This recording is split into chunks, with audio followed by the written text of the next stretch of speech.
The views, opinions, and findings contained in this podcast are those of the host and subject matter experts. They should not be construed as official Department of Defense positions, policies, or decisions unless designated by other official documentation. Hi, welcome to Clinical Updates in Brain Injury Science Today, or CUBIST, a podcast for healthcare providers about current research on traumatic brain injury, also known as TBI. This program is produced by the TBI Center of Excellence, or TBI COE. I'm your host today, Amanda Gano. Today, I'll be speaking with Dr. Donald Marion. Dr. Marion is a neurosurgeon and TBI subject matter expert at TBI COE. Don and I will discuss a study entitled Low Resilience Following Traumatic Brain Injury is Strongly Associated with Poor Neurobehavioral Functioning in U.S. Military Service Members and Veterans by Victoria Merritt and colleagues and published in the journal Brain Injury, February 2022. Hi, Don, and thanks for bringing this article to our attention today. Could you tell us a little bit about this study? Sure, Amanda. Most studies of traumatic brain injury in the military have focused on identifying risk factors associated with poor outcome. But this study considers protective factors associated with reduced risk for poor clinical outcomes. The increased exposure to traumatic events in the military has been associated with a number of adverse consequences, primarily mental health difficulties. As a result, there's been a great interest in potentially modifiable factors such as resilience that might reduce effects of the trauma. Several previous studies suggest a positive relationship between resilience and post-concussion symptoms, mental health function, psychiatric distress, fatigue and insomnia, well-being and satisfaction with life or quality of life. But most of those studies were done with civilian cohorts. So this study was designed to examine the relationship between resilience and self-reported neurobehavioral functioning following TBI in service members and veterans. The investigators evaluated post-concussion symptoms, PTSD symptoms, and several other domains of neurobehavioral functioning in two unique military cohorts, those evaluated within 1 year of their injury and those evaluated 10 years after their injury. They looked at 4 groups of service members, those with uncomplicated mild traumatic brain injury, and then they lumped all of the others with TBI, those with complicated mild, moderate, severe, and penetrating traumatic brain injury. They lumped them all together in a second group. And then they had 2 control groups without a history of TBI, those with and without an orthopedic injury. In addition, they examined the influence of PTSD and resilience on self-reported neurobehavioral functioning across groups at 1 and 10 years. So I think that this concept of resilience is interesting, Don. So how did these authors define resilience? That's a great question, Amanda. There is not a universal definition of resilience, but in general, it refers to one's ability to positively adapt to adversity. For example, following the experience of a stressful or traumatic event, a resilient individual is one who is able to bounce back or persevere. Someone who is psychologically resilient will explicitly not develop psychopathology following a traumatic event. For the purposes of this study, T-scores on the TBI Quality of Life Resilience subscale were used to classify participants. T-scores are standardized scores for each dimension or variable. A score of 50 represents the mean, and a difference of 10 from the mean indicates a difference of 1 standard deviation. Thus, a T-score of 60 represents 1 standard deviation above the mean, while a score of 30 is 2 standard deviations below the mean. Study participants were classified as having low resilience if they had a T-score of less than 50, and high resilience if their T-score was 50 or higher. That's really interesting. Thanks, Don. So how was this study done? So participants included 795 U.S. military service members and veterans enrolled in a larger longitudinal study designed to examine the natural history of recovery from TBI, or the 15-year study that you're familiar with, Amanda. Recruitment primarily took place at 3 large U.S. medical treatment facilities via inpatient and outpatient clinics. Participants were also recruited through community outreach initiatives and social media. Those with a history of significant psychiatric or neurological conditions unrelated to the injury, event, or deployment, such as schizophrenia, bipolar disorder, or meningioma, were excluded. Participants were classified into 4 broad categories to maximize subgroup sample size. And I mentioned this before. So it's uncomplicated mild traumatic brain injury, and there are 300 individuals in that group. And then they combined the complicated, mild, moderate, severe, and penetrating TBI into a second group of 162 individuals.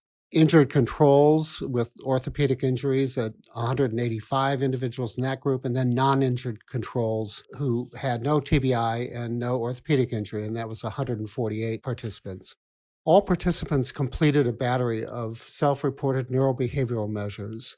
Two distinct cohorts were studied, those within 1 year of injury and those at 10 years after their injury. The range was actually 8 to 10 years. Application of these criteria resulted in a sample of 396 individuals in the 1-year group and 547 individuals in the 10-year group.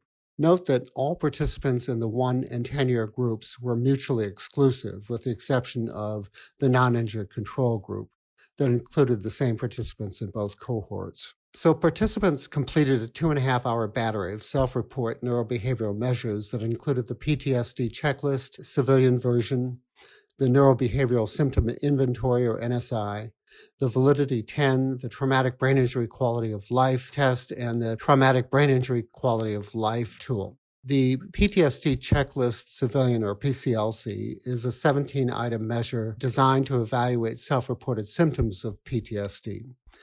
Participants' responses were also used to classify them into PTSD present and PTSD absent categories. The NSI is a 22-item measure designed to evaluate self-reported post-concussion symptoms such as headache, balance, nausea, etc. The Validity 10 is a symptom validity test designed to detect symptom over-reporting or symptom exaggeration when administering the NSI. And I think this is an important part of the study, that participants were not included in the study if they failed this symptom validity test. The TBI Quality of Life tool is a self-report measure designed to evaluate various aspects of health-related quality of life following TBI. For the purpose of this study, 14 of the 20 TBI quality of life scales were administered, including anger, anxiety, depression, emotional and behavioral discontrol, grief or loss, fatigue, headaches, pain interference, cognitive concerns or executive functioning, cognitive concerns general, ability to participate in social roles and activities, positive affect and well-being, self-evaluation, and finally, resilience. So, Don, a couple of things that I wanted to point out that you mentioned that I think are important, and the things that I like about this study. One is that the mild TBI group is truly the DOGVA definition of mild TBI. So there are 300 participants here who don't have any findings on their imaging and truly have sustained concussion in the past. So I think that that's a good thing to point out, that they didn't include any of those complicated mild cases in their mild TBI group. So those would be people who may meet the criteria for concussion but had findings on imaging. And the second thing is you pointed out a lot of self-report measures here. So I'm sure we'll bring this back up when we talk about our limitations, but there were a lot of self-report measures used in this particular study. So what did they find? What were the results? In both the mild TBI group and the injured control group, those with low resilience had significantly worse scores for the PTSD checklist civilian version total and the NSI total, as well as the 13 TBI quality of life scales. Those with low resilience in the complicated, mild, moderate, severe, and penetrating TBI group also had significantly worse scores for the majority of those measures. This relationship was found at both 1 and 10 years after the injury. For the non-injured control group, the low resilience group also had significantly worse scores on the majority of measures, with the exception of the TBI QOL, fatigue, emotional and behavioral discontrol, headache, pain, and social interaction scales. So in summary, in that aspect, all of those with low resilience did more poorly on quality of life scales, whether it was 1 or 10 years after the injury. The investigators also looked at the effect of PTSD. Select pairwise comparisons, that is, low resilience with PTSD present versus absent, high resilience with PTSD present versus absent, revealed that the PTSD present subgroup had a greater proportion of participants with low TBI quality of life scales compared to the PTSD absent subgroup for the majority of comparisons. Overall, self-reported neurobehavioral functioning was the highest in those participants without PTSD who had high resilience. When participants without PTSD had low resilience, neurobehavioral functioning declined.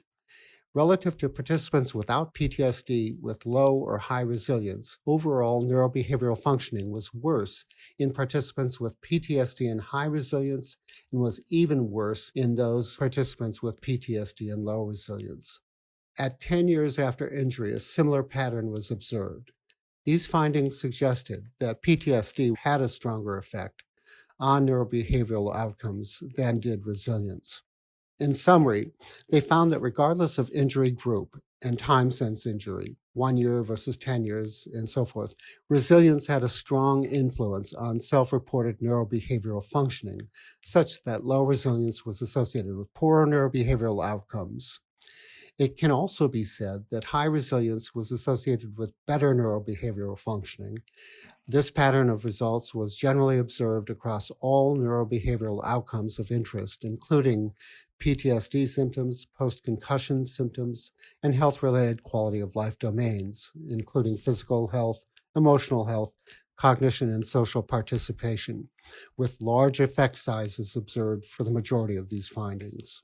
Thanks, Don. So, I guess I'm not totally surprised by these findings. That makes sense. And I know that there are effective treatments for PTSD, but are there ways to improve resilience in our service members? I would think that that would be a treatment target area, if so. That's a great question again, Amanda, and clearly reflects your experience as a provider in the service. Should resilience be regarded as a trait suggesting that resilience is stable or fixed, or is it a process suggesting that resilience is dynamic and modifiable? Most researchers advocate for resilience as a modifiable factor and for the development and implementation of interventions aimed at increasing resilience in trauma-exposed populations. In many service members and veterans, PTSD is effectively treated with prolonged exposure therapy and cognitive behavioral therapy. Similarly, resilience training, which aims to reduce or mitigate the negative effects of an adverse event, for example, trauma exposure, by equipping individuals with the necessary skills to enable them to bounce back following diversity, is one approach that has been explored in both civilian and military populations. In addition, there is some evidence to suggest that resilience training may be an effective approach for improving mental health outcomes in service members exposed to trauma. These approaches, however, have not been specifically examined in service members and veterans with a history of TBI. Thus, future research is needed to evaluate the efficacy of resilience training in the context of military TBI.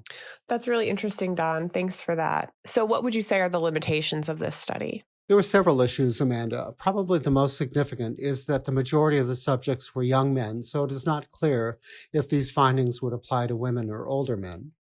Also, as you mentioned earlier, the investigators relied solely on self-reported measures of resilience and neurobehavioral functioning, though they did include the validity 10 to try to identify symptom overreporting or symptom exaggeration. Participants were not included in the study if they failed the validity 10 test, so I think that's a good aspect of the study.